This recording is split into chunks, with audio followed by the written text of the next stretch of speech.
আমাৰ এগ্ৰিকালচাৰ কলেজৰ কথা লিখা আছে বা সেইফালে ওদালগুৰিত আমাৰ ইউনিভাৰ্চিটি ইউনিভাৰ্চিটিৰ কথা লিখা আছে, মেডিকেল কলেজৰ কথা লিখা আছে।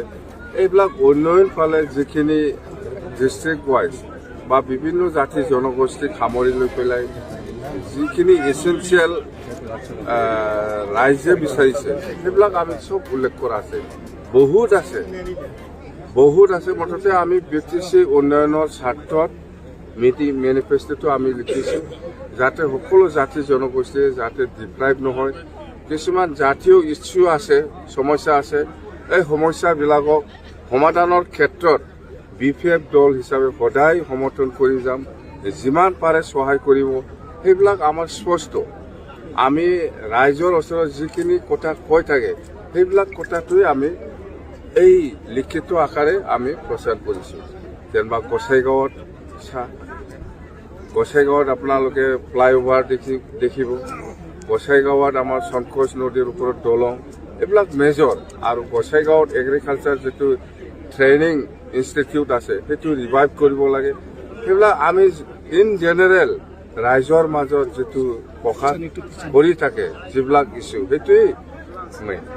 বাক্সা জিলা হিচাপে কি বিচাৰিছে, ওদালগুৰি জিলা হিচাপে কি দৰকাৰ, চিৰাং জিলা হিচাপে কি দৰকাৰ, এইবিলাক সকলো জাতি জনগোষ্ঠী বা বিভিন্ন ইছ্যু লৈ পেলাই আমি উল্লেখ কৰিছোঁ। মুঠতে আমি বিচাৰিছোঁ কোনো জাতি জনগোষ্ঠী যাতে ডিপ্ৰাইভ নহয় বা BTC অঞ্চলটো যাতে ডিপ্ৰাইভ হৈ পেলাই নাথাকে। কমিউনিকেশ্যন, এডুকেশ্যন, হেল্থ ছেক্টৰ বা এগ্ৰিকালচাৰ ছেক্টৰত যিখিনি উল্লেখ কৰিব লাগে ইন জেনেৰেল আমি ৰাইজৰ ওচৰত যিবিলাক কথা কৈ থাকে সেইটোকে আমি হাইলাইট কৰিছোঁ। এইটো আমাৰ BTC নহয়, এইটো সেই BTC বাহিৰৰ কথাহে কৈছে, BTC কোৱা নাই না।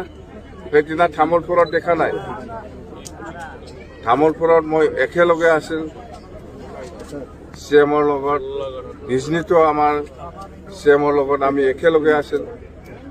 BTCত আহি পেলাই আঁচনিহে দি গৈছে, বহুত আঁচনি এনাউন্স কৰি গৈছে। মানে চৰকাৰ অহাৰ পিছত যদি চৰকাৰ আহে তেতিয়াহ'লে সেইবিলাক আঁচনি আকৌ ৰিভাইভ কৰিব বুলিয়ে কৈছে। এইফালেহে কৈছে 15টা সমষ্টিত আপোনালোকৰ বিজয় নিশ্চিত নে ছাৰ? 15টা সমষ্টিত বিজয় নিশ্চিত নেকি? জিকি পেলাই কিং মেকাৰ হ'ব। আমি কিং মেকাৰ বুলি মই দাবী কৰি নলওঁ। মুঠতে আমি একেলগে আছে, BJP, AJP, BPF আৰু অন্যান্য দলো আছে। একেলগে NDA পাৰ্টি হিচাপে আমি দিছপুৰত চৰকাৰ বনাম 100%। আৰু মুখ্যমন্ত্ৰীটো হ'ব ডক্টৰ হিমন্ত বিশ্ব শৰ্মা ডাঙৰীয়াই হ'ব। আৰু তাৰ নেতৃত্বত মুঠতে অসমত আমি বিচাৰোঁ শান্তি, অসমত আমি বিচাৰোঁ উন্নয়ন। প্লেনিং ইছ্যু এইটো আজিৰ দিনত নতুন সমস্যা নহয়।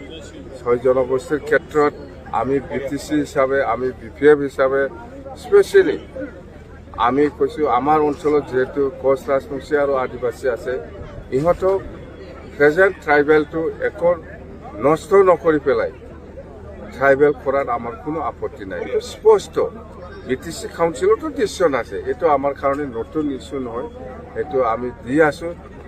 চৰকাৰ নতুন অহাৰ পিছতো আমি লিখিতভাৱে ক্লিয়াৰ কৰিছোঁ। এবাৰ আমিতো দেখিবলৈ পোৱা নাই 15টা চিটত 15টাও আমি NDA হিচাপে জিকিব, UPPL হিচাপে জিকাৰ কোনো সম্ভাৱনাই নাই, দেখাই নাই। মই মুঠতে 0 হ'ব স্পষ্ট কথা।